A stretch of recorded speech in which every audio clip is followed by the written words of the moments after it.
عربوں کی زمین کو یہودیوں کی طرف منتقل کرنے پر روک لگایا جائے اور برطانیہ ازسر نو فلسطین کے متعلق اپنی سیاسی پالیسی پر غور کرے اور ایسا رخ اپنائے جو دونوں کو قابل قبول ہو۔ اس کا عملی نتیجہ یہ برآمد ہوا کہ یہ انقلاب مصالحت میں تبدیل ہو گئی اور برطانوی حکومت پر اعتماد کا اظہار کیا گیا۔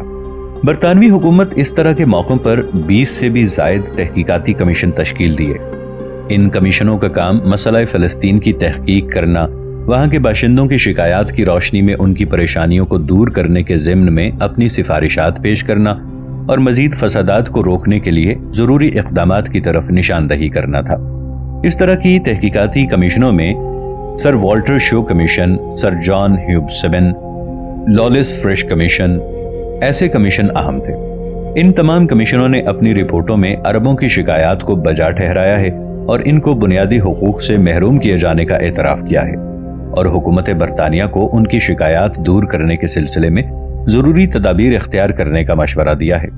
لیکن حکومت برطانیہ نے عربوں کے فائدے اور بہتری سے متعلق کسی سفارش کو نافذ نہیں کیا۔ اس طرح عربوں کے سامنے یہ بات واضح ہو گئی کہ اس طرح کی کمیٹیوں کو تشکیل دینے کا اس کے سوا اور کوئی مقصد نہیں کہ عربوں کو فریب اور اندھیرے میں رکھا جائے۔ براق انقلاب کے شہداء۔ براق انقلاب کے بعد برطانوی عدالت نے اس انقلاب میں شریک ہونے والے عرب نوجوانوں کے متعلق نہایت سخت فیصلے سنائے۔ بعض کو جلا وطن کر دیا گیا، بعض کو عمر قید اور بعض دوسرے نوجوانوں کو قید بامشقت کی سزائیں دی گئیں۔ اسی طرح بعض مسلم آبادی والے شہروں اور دیہاتوں پر بھاری بھرکم جرمانہ عائد کر دیا گیا۔ عرب لیڈروں کی مفاہمت اور ثالثی کی تمام تر کوششوں کے باوجود عدالت نے 3 مجاہدین سے جلا وطنی کی سزا کو ساقط نہیں کیا: محمد جمجوم، فواد حجازی اور عطازیر۔ جس دن 17 جون 1930 ان تینوں مجاہدین کو جلا وطن کیا گیا، وہ دن فلسطین کی تاریخ میں ایک یادگار اور تاریخی دن بن گیا۔ سب سے اہم بات یہ کہ اس دن کی بدولت فلسطین میں کانفرنسوں اور مظاہروں کا سلسلہ جاری رہا۔ لیکن یہ حقیقت ہے کہ تحریکیں اسی صورت میں زندہ رہتی ہیں جبکہ اس میں جان دینے والے موجود ہوں۔ یہاں اس رپورٹ کو نقل کرنے میں کوئی حرج نہیں جو حیفا سے نکلنے والے اخبار الظہور نے اس دن کا ذکر کرتے ہوئے شائع کیا۔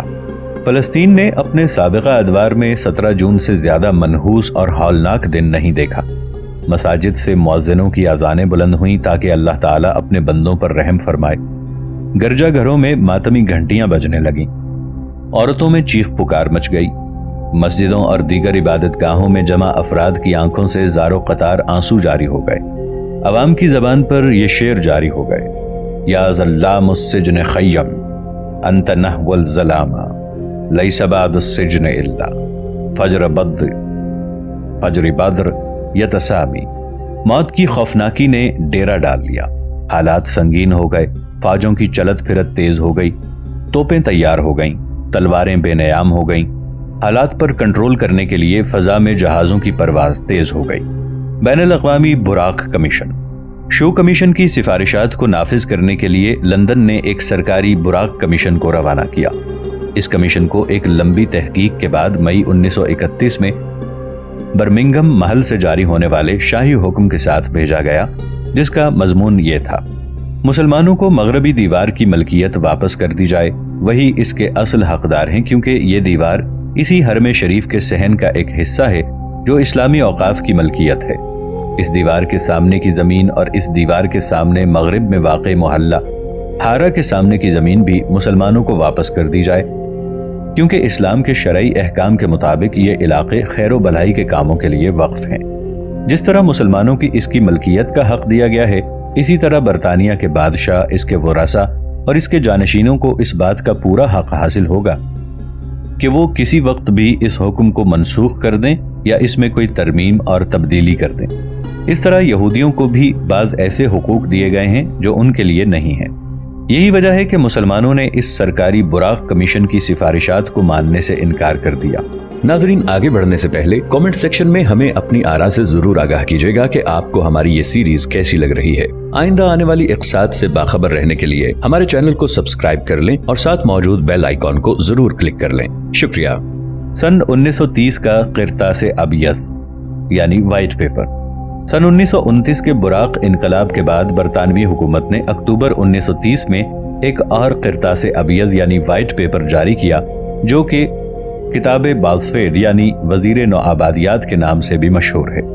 یہ کتاب شو کمیشن کی سفارشات پر مبنی تھا، جس میں یہودی ہجرت پر پابندی عائد کرنے اور یہودیوں کے لیے فلسطین کی اراضی خریدنے سے روکا گیا تھا۔ فلسطینی عربوں نے اس قرطاس ابیض سے متعلق ایک قانونی اور تاریخی بیان جاری کیا۔ کتاب ابیض کے لیے ضروری ہے کہ وہ پوری سختی کے ساتھ اس بات کی یقین دہانی کرائے کہ فلسطین میں نئے آنے والے یہودی مہاجرین کو کوئی زمین فراہم نہیں کرائی جائے گی اور فلسطین کو یہودیوں کا قومی وطن بننے نہیں دیا جائے گا، اور یہ حقیقت ہے کہ بغیر زمین اور بغیر افراد کے کوئی ملک نہیں بن سکتا۔ جیسا کہ وائز مین نے 2 مئی کو برطانوی ہائی کمشنر کو لکھے گئے ایک خط میں کہا تھا، کیونکہ یہودیوں کے لیے قومی وطن کی تخلیق اور فلسطین میں عربوں کی امن و خوشحالی کے درمیان کوئی تال میل قائم نہیں ہو سکتا۔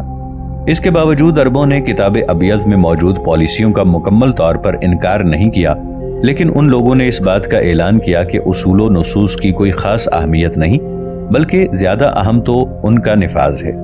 مفتی فلسطین حاجی امین حسینی نے اپنی ڈائری میں لکھا ہے کہ انہوں نے برطانوی وزیر اعظم جناب میکڈونلڈ سے اس کتاب ابیض پر بحث کرتے ہوئے کہا، اب تک کے تجربات یہ بتاتے ہیں کہ ہر وہ تجویز جو ہمارے فائدے کی ہو اور یہودیوں کا اس سے کوئی بھلا نہ ہو رہا ہو تو اسے نافذ نہیں کیا جاتا، جبکہ دوسری طرف اگر کوئی تجویز یہودیوں کے فائدے کی ہو تو اسے فوراً نافذ کر دیا جاتا ہے، اور مجھے اندیشہ ہے کہ اس کتاب ابیض میں موجود تجاویز کا بھی یہی حشر ہوگا، اور اس کی سب سے بڑی دلیل یہ ہے کہ ابھی شو کمیشن کی تجاویز کی روشنائی خشک بھی نہیں ہونے پائی تھی کہ آپ نے کمسن کمیشن کو بھیج دیا۔ عملی طور پر یہودیوں نے اس قرطاس ابیض کو لے کر خوب واویلا مچایا اور اس پر سخت نکتہ چینی کی۔ اس قرطاس ابیض کے جاری ہونے کے دوسرے ہی دن وائز مین نے عالمی صہیونی تنظیم کی صدارت سے استعفیٰ دے دیا۔ اس کے بعد متعدد مشہور یہودی رہنماؤں نے بھی استعفیٰ دے دیا۔ یورپ اور امریکہ میں صہیونی تحریکیں سرگرم ہو گئیں اور ان ممالک میں برطانوی حکومت کی اس کارروائی کے خلاف شدید مظاہرے ہوئے۔ چرچل اور سمتھس وغیرہ اس قرطاس ابیض کی مخالفت کا اعلان کرنے لگے۔ وزیر مستعمرات یعنی نوآبادیات نے یہ بیان جاری کیا کہ اس قرطاس ابیض یعنی وائٹ پیپر سے برطانیہ کا مقصد یہودیوں کی ہجرت پر پابندی عائد کرنا نہیں ہے۔ وزیر اعظم نے وائز مین کو لکھے گئے ایک خط میں اس قرطاس ابیض کی تمام تجاویز کو منسوخ کرنے کا اعلان کیا۔ یہ خط 4 نومبر 1930 کو لکھا گیا، جسے مفتی حسینی نے کتاب اسود کا نام دیا۔ اس خط میں میکڈونلڈ نے لکھا کہ انتداب حکومت کی جانب سے فلسطین کی طرف ہجرت کرنے والے یہودیوں کو ہر ممکن سہولیات عطا کرنے اور یہاں آباد ہونے والے یہودیوں کو آسانی سے زمین فراہم کرنے کی رعایت جاری رہے گی، اور یہ قرطاس ابیض یہودیوں کو نئی زمینوں کے مالک بننے سے نہیں روکتا ہے۔ میں نہیں سمجھتا کہ برطانیہ کی پالیسی کا تجزیہ کرنے کی ضرورت باقی رہ جاتی ہے کہ اس نے اس قرطاس ابیض کو کیوں جاری کیا اور پھر اس کی خلاف ورزی کیوں کی۔ اسلامی ممالک میں اس کی سیاست مکر و فریب، جھوٹ، دھوکے اور یہودی مفاد کے تحفظ پر مبنی ہے، کیونکہ وہ یہودیوں کو اپنے استعماری مفاد کے حصول کا اہم جز سمجھتا ہے۔ لیکن برطانیہ وقتاً فوقتاً بعض عارضی رعایات اور سہولیات کا اس لیے اعلان کرتا رہتا ہے تاکہ کوتاہ نظر عرب سیاستدانوں کو فریب میں مبتلا رکھے، اور برطانیہ ایسے غافل لیڈروں کی سرے سے کوئی پرواہ نہیں کرتا۔ فلسطینی عرب چوراہے پر براق انقلاب کے بعد فلسطینی عوام کو اس بات کا احساس ہو گیا کہ وہ اس جنگ میں تنے تنہا ہیں۔ تمام تر عہد و پیمان، وعد وعید، قرطاس ابیض و اسود، برطانوی تحقیقاتی کمیشن، چرچل اور اس کے بعد کے ادوار میں لندن کے وزراء کے ساتھ عرب وفود کی گفت و شنید وغیرہ محض فریب تھا اور ان کا سرے سے کوئی حاصل نہیں تھا۔ ان کی مایوسی اور نا امیدی کی کیفیت اس ٹیلی گرام سے مزید واضح ہو جاتی ہے جو مارچ 1930 کو موسیٰ حسینی کی قیادت میں لندن گئے ہوئے وفد نے قدس میں موجود مجلس حاکمہ کو بھیجا۔ اس ٹیلی گرام کا مضمون یہ تھا: برطانیہ نے ہمارے بہت سارے مبنی بر عدل مطالبات کو ماننے سے انکار کر دیا ہے، مزید گفت و شنید کے دروازے بھی بند کر دیے ہیں، اور یہ وفد ملک اس یقین کے ساتھ لوٹ رہا ہے کہ انگریزی حکومت کی طرف سے عرب مسئلے کا کوئی منصفانہ حل ممکن نہیں ہے، کیونکہ وہ صہیونی قوتوں کے دباؤ میں ہے۔ ہماری قوم کو اس صورتحال کا سامنا اپنے پرامن طریقوں سے کرنا ہوگا۔ یہاں اس اہم موڑ پر مناسب معلوم ہوتا ہے کہ ہم تھوڑی دیر رک کر فلسطینی سیاست میں سرگرم شخصیات اور افکار و نظریات کا جائزہ لیں۔ سب سے پہلے حاجی امین حسینی۔ اس دور میں فلسطینی سیاست میں جو شخصیت سب سے زیادہ ابھر کر سامنے آئی وہ مفتی حاجی امین حسینی کی شخصیت تھی۔ مناسب معلوم ہوتا ہے کہ یہاں ان کی شخصیت پر کچھ روشنی ڈالی جائے تاکہ ہمیں اس بات کا اندازہ ہو کہ انہوں نے اس دور میں وطنی تحریک کی قیادت کرتے ہوئے حالات و واقعات کا کس طرح مقابلہ کیا۔ محمد امین 1897 کو قدس شہر میں پیدا ہوئے۔ اسلامی ماحول میں پروان چڑھے۔ آپ کے والد محمد طاہر شہر قدس کے مفتی تھے۔ ابتدائی اور ثانوی تعلیم اپنے شہر کے اسکول میں ہی حاصل کی۔ گھر میں آپ کی اچھی تربیت کی طرف خصوصی توجہ دی گئی۔ آپ کے والد نے آپ کو شرعی علوم سکھانے کے علاوہ آپ کے لیے فرانسیسی اور عربی زبان سیکھنے کا بھی خاص اہتمام کیا اور ان علوم کے ماہر اساتذہ کو آپ کے لیے مقرر کیا۔ سن 1912 میں آپ مصر منتقل ہوئے۔ یہاں آپ نے بیک وقت 3 علمی حلقوں پر ایک ساتھ درس لینا شروع کیا۔ شرعی علوم میں مہارت پیدا کرنے کی غرض سے جامعہ ازہر کے تدریسی حلقوں میں شرکت کی۔ دوسری طرف اس دور کے مشہور دینی مصلح اور صاحب منار سید محمد رشید رضا کے ادارے دعوت و ارشاد سے بھی منسلک ہو گئے اور تیسری طرف مصری یونیورسٹی یعنی قاہرہ یونیورسٹی کے فیکلٹی آف آرٹس میں بھی داخلہ لے لیا، لیکن یہاں آپ اپنی تعلیم کو مکمل نہیں کر پائے۔ پہلی عالمی جنگ کے چھڑ جانے کے سبب آپ دوبارہ قاہرہ نہیں جا سکے۔ آپ نے آستانے کا سفر کیا اور وہاں کے ملٹری کالج سے منسلک ہو گئے، جہاں سے ملٹری افسر بن کر نکلے اور ازمیر کی 46ویں بٹالین میں شامل ہو گئے۔ اس طرح بحر اسود کے دیگر ملٹری اڈوں پر بھی فوجی فرائض انجام دیے۔ پہلی عالمی جنگ کے ختم ہونے کے بعد آپ ایک جدید تعلیم یافتہ نوجوان کی حیثیت سے قدس واپس ہوئے۔ شرعی اور فوجی دونوں ہی علوم میں مہارت تھی۔ وطنی آزادی کے لیے تحریک چلانے کا آپ کو وسیع تجربہ تھا۔ آپ نے جنگ عظیم میں حصہ لیتے ہوئے اس دوران رونما ہونے والے فوجی اور سیاسی تغیرات کا باریکی سے مشاہدہ کیا تھا۔ آپ نے دولت عثمانیہ کے بعد ترکی میں تنظیم، اتحاد و ترقی اور تورانی خیالات رکھنے والے ترکیوں کے ساتھ بھی کام کیا تھا۔ استنبول میں آپ کے بعض ساتھیوں کا خیال تھا کہ آپ کا تعلق عرب کی کسی خفیہ تنظیم سے ہے جو عثمانی حکومت سے گلو خلاصی حاصل کرنے میں سرگرم عمل ہے۔ ہمیں اس پر کوئی تعجب نہیں ہوتا کیونکہ وہ استاد رشید رضا سے کافی متاثر تھے جو قاہرہ میں سرگرم جمعیت المرکزیہ کے ایک رکن تھے۔ اس تحریک کے کارکنوں نے انحراف کا رخ اختیار کیا جو دولت عثمانیہ کے لیے نقصان دہ ثابت ہوا۔ ان لوگوں نے دولت عثمانیہ میں موجود خرابیوں کی اصلاح کی بجائے تقسیم حکومت کو ہی بہترین طریقہ علاج تصور کیا۔ انگریزوں کے ساتھ شامل عرب اتحادی فوجوں میں سے فلسطینی عربوں کو حاجی امین حسینی نے فوجی تربیت دی۔ آپ نے دمشق میں امیر فیصل اور قدس کے فوجی حاکم حداد پاشا کے ساتھ بھی کام کیا۔ حاجی امین حسینی نے قومیت کے جذبے سے متاثر ہو کر ایک زمانے تک فلسطین کی سیاسی کشمکش میں سرگرم حصہ لیا اور آپ عرب قومیت کے لیڈر برطانیہ کو امت عربیہ کا سیاسی و عسکری حلیف سمجھ رہے تھے۔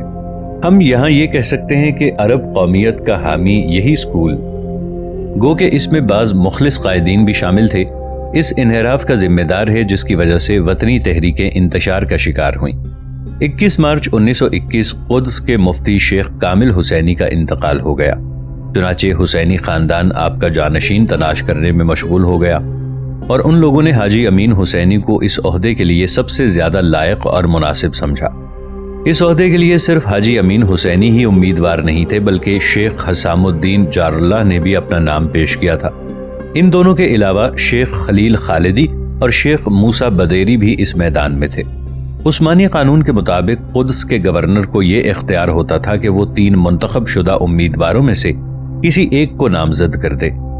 برطانوی ہائی کمشنر ہربرٹ سیموئل بھی اسی عثمانی قانون کی پیروی کر رہا تھا۔ 12 اپریل 1921 کو انتخابی عمل پورا ہوا اور اس کی روح سے حاجی امین حسینی 4تھے نمبر پر آئے۔ اس کے بعد برطانوی ہائی کمان نے ایک امیدوار حسام الدین جار اللہ کو اپنا نام واپس لینے پر راضی کر لیا اور اس طرح اس کے لیے ممکن ہوا کہ حاجی امین حسینی کو شہر قدس کا مفتی قرار دے۔ اس انتخاب کے متعلق مختلف تفصیلات ملتی ہیں۔ برطانوی ہائی کمشنر نے قدس کے 2 مشہور خاندانوں حسینیہ اور نشابیہ کے درمیان جھگڑے کی کیفیت کو باقی رکھنے کے لیے یہ قدم اٹھایا کیونکہ شہر کا امیر نشاشیبی خاندان کا فرد تھا اور اس لیے بھی ایسا کیا تاکہ وہاں کے عوام ان دونوں خاندانوں میں بٹ جائیں۔ ایک قول یہ بھی ہے کہ ہائی کمشنر حاجی امین حسینی کو یہ عہدہ دے کر سرگرمیوں سے دور رکھنا چاہتا تھا، کیونکہ اپریل 1920 کے فسادات کے بعد آپ کو جیل بھی بھیجا گیا تھا۔ مفتی حسینی نے ہائی کمشنر سے وعدہ کیا کہ وہ آئندہ فسادات کو ہوا نہیں دیں گے، اور آپ نے کئی سالوں تک اس عہد کی پابندی کی۔ میں یہاں ایک اور سبب کا اضافہ کروں گا جس نے ہائی کمشنر کو مفتی حسینی کے انتخاب پر آمادہ کیا۔ آپ شریف حسین کی قیادت میں ہونے والے عظیم عرب انقلاب کے اہم لیڈروں میں سے تھے، اور برطانیہ اس عرب انقلاب کو اپنے لیے خطرہ سمجھ رہا تھا، اور ممکن تھا کہ امین حسینی ان وطنی تحریکات میں اہم رول ادا کرتے۔ چنانچہ برطانیہ نے اس بڑے عہدے کو پیش کر کے آپ کی سرگرمیوں کو روکنے کی کوشش کی۔ اس منصب پر فائز ہونے کے 1 سال بعد ہی آپ مسلم مجلس اعلیٰ کے صدر منتخب کر لیے گئے اور پھر پورے فلسطین کے مفتی مقرر ہو گئے۔ مجلس اعلیٰ کے تحت 18 شرعی عدالتیں اور ان میں 250 آدمیوں کا سٹاف تھا۔ فلسطین کے 6 حلقوں میں اوقاف کے 592 ملازمین تھے۔ 10 دینی اسکول اور کالجز تھے۔ متعدد ادارے تھے جن میں اہم ادارہ دارالاتیام الاسلامیہ تھا۔ اسی طرح حاجی امین حسینی کے تحت ملک کے مختلف گوشوں میں پھیلا ہوا ایک دوسرا طبقہ بھی تھا جن کا حکومت سے کوئی تعلق نہیں تھا۔ یہ لوگ شرعی عدالتوں کی نگرانی میں ملک کے مختلف گوشوں میں نکاح کروانے کا کام انجام دیا کرتے تھے۔ ان کی تعداد بھی سینکڑوں میں پہنچتی تھی۔ اس طرح حاجی امین حسینی ان افسران اور افراد کی مدد سے پورے ملک میں عوام کے ہر طبقے پر پہنچنے میں کامیاب ہو گئے، اور آپ جس طرف چاہتے ان کی رہنمائی کر سکتے تھے۔ اب بات کریں گے مفتی حسینی کے سیاسی رول پر۔ مفتی حسینی اور ان کے معاصرین کو ایک نہایت ہی مشکل، نازک اور پریشان کن سیاسی دور سے گزرنا پڑا، جبکہ معاملات ایک دوسرے میں گڈمڈ تھے، مفادات متصادم تھے، معاہدے بن اور بگڑ رہے تھے۔ امیر مکہ شریف حسین کی قیادت اور برطانیہ کی حمایت میں عرب ممالک خلافت عثمانیہ سے آزاد ہونے کی کوششوں میں مصروف تھے۔ چنانچہ وہ مسلم فوجیں جو ہمیشہ سے مردود و ملعون برطانوی دشمنوں کو اپنی بندوقوں کا نشانہ بنا رہے تھے، اچانک انہوں نے اپنی بندوقوں کا رخ اپنے ہی مسلم بھائیوں یعنی عثمانی فوجوں کی طرف پھیر دیا اور اپنے ہی ترک بھائیوں کو نشانہ بنانا شروع کر دیا۔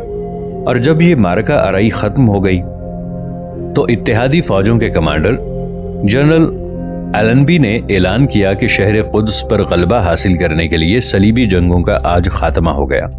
وہ غالب اور فاتح کی حیثیت سے اس شہر میں داخل ہوا، جبکہ اس کے اسلاف جب اس شہر میں داخل ہوئے تھے تو ان کے گھوڑے گھٹنوں تک خون میں ڈوبے ہوئے تھے۔ لیکن آج وہ فوجی جنرل ایلنبی مسلمانوں کے ناروں کے درمیان داخل ہوا، کیونکہ عرب ممالک برطانیہ کے حلیف تھے۔ اس طرح جنرل ایلنبی ان کا بھی قائد تھا۔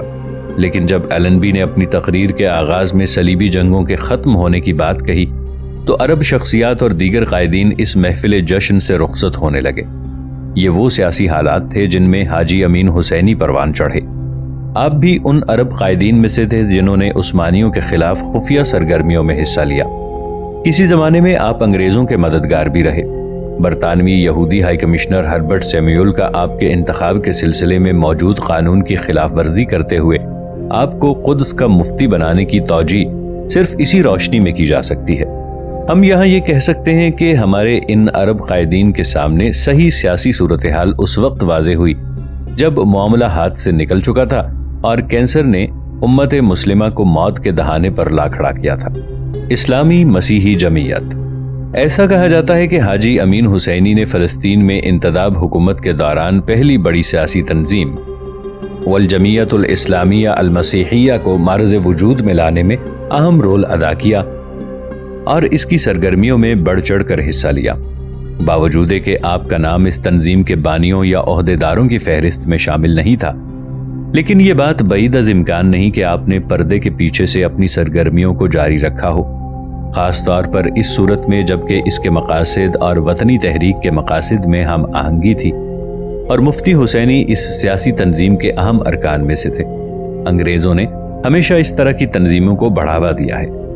18 مئی 1918 کو ڈاکٹر وائز مین نے اس جمعیت کے ذمہ داروں کے ساتھ ملاقات کی اور اس بات کا یقین دلایا کہ یہودیوں کا مقصد فلسطین میں حکومت کا قبضہ کرنا نہیں ہے۔